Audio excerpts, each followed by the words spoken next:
Hey everybody, it's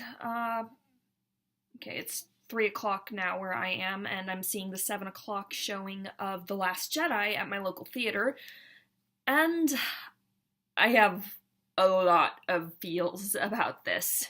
So, obvious one out of the way first, I am so, so sad that this is gonna be the last time I see Carrie Fisher in anything new. I know we still have the original trilogy and The Force Awakens, but it's hard. I know I'm gonna cry. I know it, and I really hope that they do right by both her and by Leia. I hope that Leia gets a decent send-off. I I'm not looking forward to this movie mainly because of vague posts I've seen about Kylo Ren, who is one of my least favorite characters in the new trilogy. I view him basically as the new iteration of Snape, which is not a knock against Adam Driver. I think he's a great actor. He's doing well with the role, but I do not like this character. And another thing that I'm super worried about because of that is Reylo. And I know this is coming straight off the heels of me talking for some time about Anakin and Padme and how their relationship was actually good and all that. But yeah, I have major issues with Reylo as a ship. I think it's too antagonism laden at this point for me to see them as a romantic couple without feeling like it's glorifying what's been a relationship mostly of them trying to kill each other. And also I feel Rey deserves better. She's like the first female protagonist. So Leia and Padme are both main characters, but they were more deuteragonists or tritagonists. And if you don't know what those terms are, please do a little more research into how fiction is structured, because it's useful terms to have.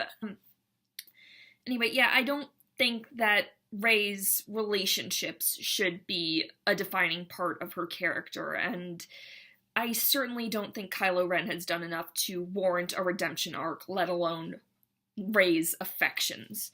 So, we'll see how that turns out. I am also, I'm really excited about, like, the new characters. Laura Dern's character, I'm blanking on the name of the actress. Kelly Marie Tran, I think that's her name. I will be sure to comment and correct myself about it later. Oh god, what else? I'm curious to see where they're gonna go with Billie Lourd's character. Billie Lourd being Carrie Fisher's daughter. She was in the first one, and it was more of a cameo there, but, you know, it's a bigger deal now because of Carrie Fisher drowning in moonlight strangled by her own bra. I really hope that this is as good as critics are saying. I hope that I enjoy it.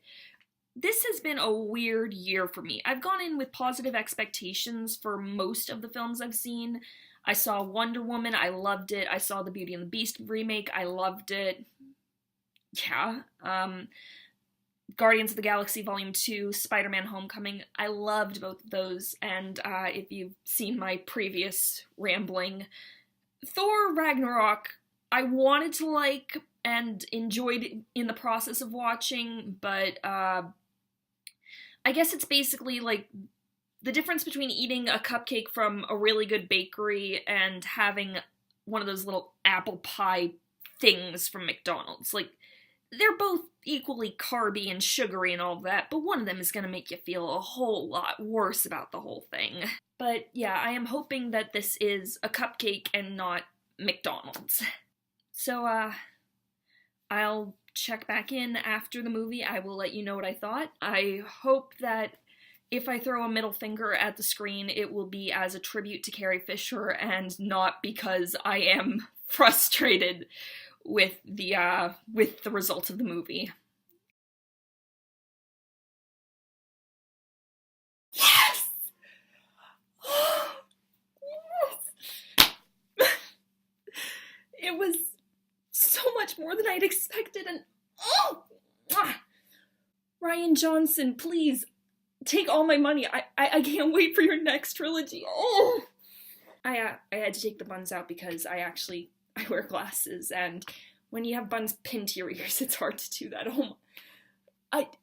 So I'll do first general thought, and try not to be too spoilery, but the battles were just so cool and so interesting. They thought of so many cool new things to do. It was incredible. It was just so incredible. And I love all the characters, well, except the First Order ones, because, they're the bad guys. Hux is still grating on me, but he always grated on me because he's nothing but a ginger Nazi. How did Fleur hurt you, Bill Weasley? Whose grandson is still a putz?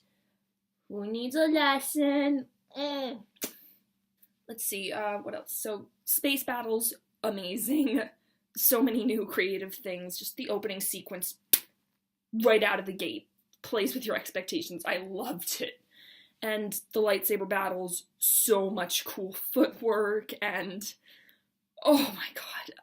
I'm in a euphoria right now. And I know some critics have said, like, the middle of this movie drags, but I disagree. And, I mean, there were large parts of the middle of this movie that had me going, ho, don't do it, because, as we previously addressed, I have issues with Reylo, but drinking up the shipper's tears in my sweet aura of vindication. Oh, yes! And there's this moment with Leia that's just, everybody just, oh god. I want to talk about the spoilery stuff, so, you know what, just go see this. Go see this movie. Give Disney all your money. It's amazing. Okay, now, spoiler territory, so,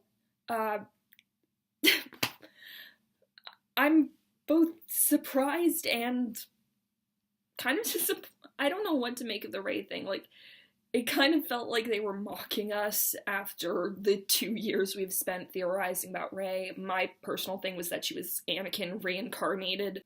That theory's still kind of on the table, isn't it, Anakin? Isn't it? But, yeah, I do like what they ended up doing with her, and oh my god, the cave sequence, you could draw a direct parallel to the one from Empire Strikes Back, but it was so trippy and so cool. And yeah, there were a lot of scenes in the middle that were Kylo Ren and Rey just talking and bonding, and it was fascinating to watch, but I kept being like, ho, don't do it. Ho, don't do it. And they didn't do it. And, you know, it is interesting because I think we got a lot into the certain point of view kind of thing with the back and forth of what happened between Luke and Ben on wherever their previous temple was. The porgs. Okay, I want all the porgs. There's this great scene where Chewie is about to eat one and one is just like, I can't properly porg. Oh my god, but Laura Dern's character, I've seen some preliminary criticism about how, like, her character was being empowered at the expense of Poe. I can't really speak to that part of it because I'm not Latina, obviously, but I mean, I think there were some points that were honestly legit. Poe probably had the best arc of the three in the new trio. Finn, I mean, it was nice to see him in action, and Kelly Marie Tran, I did get her name right. Her Rose is wonderful.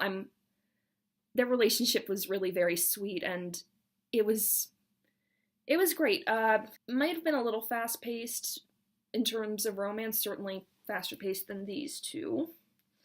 And yes, I will keep using these two because I love them, and it's the only prequels merch I have. What else? Oh, Luke! Oh my god, this was such a good movie for Luke. Like, he covered all the bases. He did the Yoda trolling thing. I really liked that they did this thing on Ahch-To of showing an X-Wing. I think it was an X-Wing, it might have been a Y-Wing. But they show a ship in the water, and so when Luke turns up at the climax, you're like, oh, he lifted the ship out of the water like Yoda did in Empire Strikes Back, and that's how he got there. But then, no, it's just like, he astrally projected himself there just to fight Kylo Ren, and it was awesome. I did cry a little bit when he passed, but I do like that it was peaceful and not, you know, a copy-paste of how Obi-Wan died in A New Hope.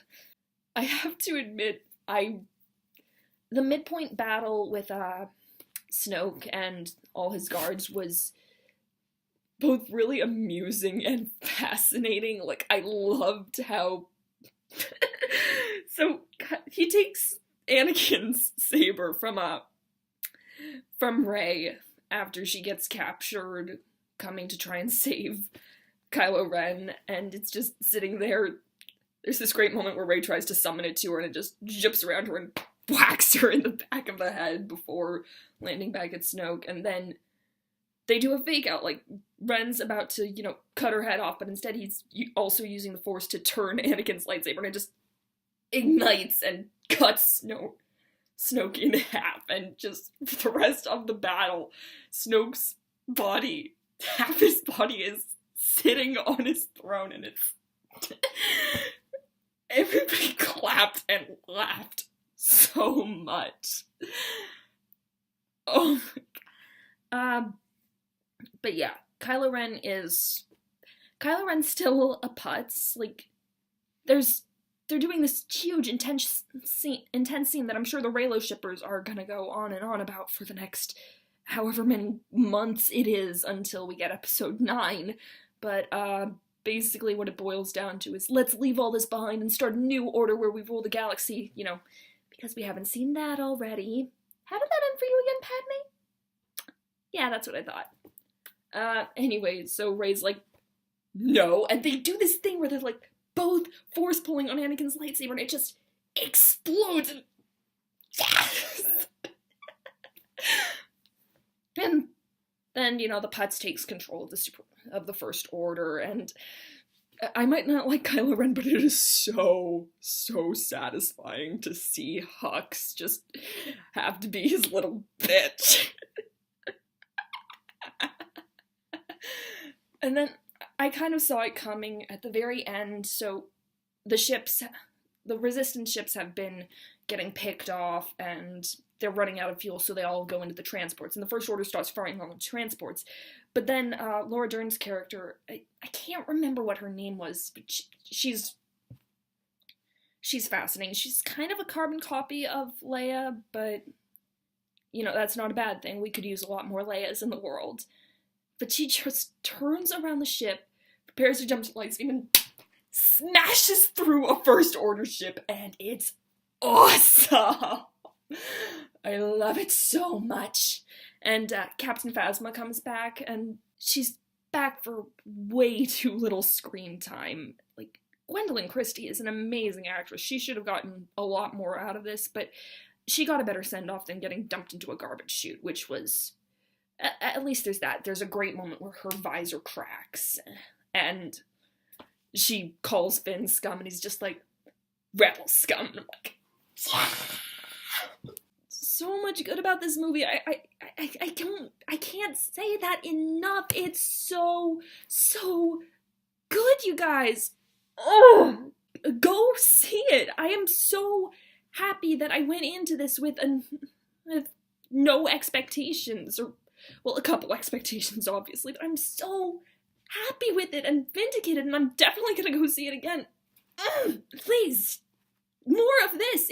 It's not predictable. It's not a carbon copy of Empire Strikes Back. There are clear homages, but it did a lot better at acknowledging the full story. Like, there's a section of Rey's training montage that's all just talking about the Jedi in their failings, which, as a prequels fan, is super, oh god, what's the word? It's just, as a prequels fan, I feel recognized and acknowledged and vindicated.